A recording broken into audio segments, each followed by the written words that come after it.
let's get back to the papers. Uma Gurav is back with us once more, and we promised that we'd talk about a story about James Maddison and whether or not he has a future England career. Yes, the rise and fall of James Maddison. That's Matt Barlow in the Mail on Sunday. Obviously, Lee Carsley was Maddison's coach at under-14 and under-21 level, but no call-up again. Obviously, he wasn't at Euro 2024, didn't get the call-up there. He's 27 years old now, and Carsley admitted he was on the radar when it came to squad considerations, but just didn't make the cut.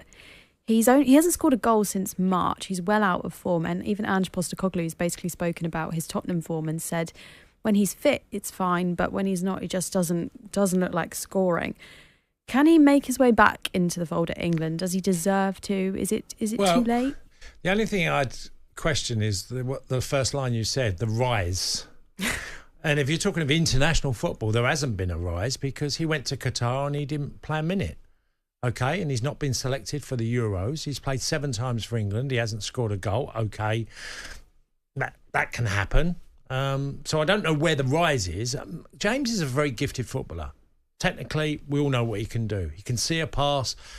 At his best, I think he might make a squad, but I don't see much more than that. I think there's a lot of unanswered questions about whether he can break through into being a regular. I just don't see that with England for James. Yeah, I think also we were talking about it off air before we returned from the break and saying the problem he has is the position. Number 10, We're quite lucky with the number 10s that England possess right now. When you consider you can play Jack Grealish there, there's Phil Foden, Jude Bellingham now. We're seeing him playing a more that advanced midfield role as well.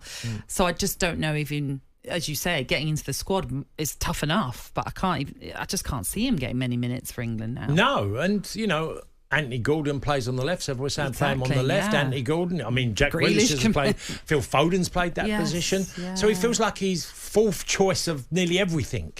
So I just don't see, and like I said, that when you use the words, which is in the column of the rise and fall, the rise is club level because he had obviously done very, very well for Leicester and Tottenham paid a lot of money for him and he started brilliantly last season.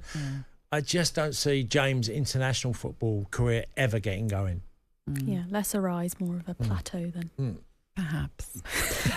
talkSPORT Breakfast, waking you up Monday to Friday morning from 6 a.m. on AM, on DAB, via the talkSPORT app and on your smart speaker. talkSPORT.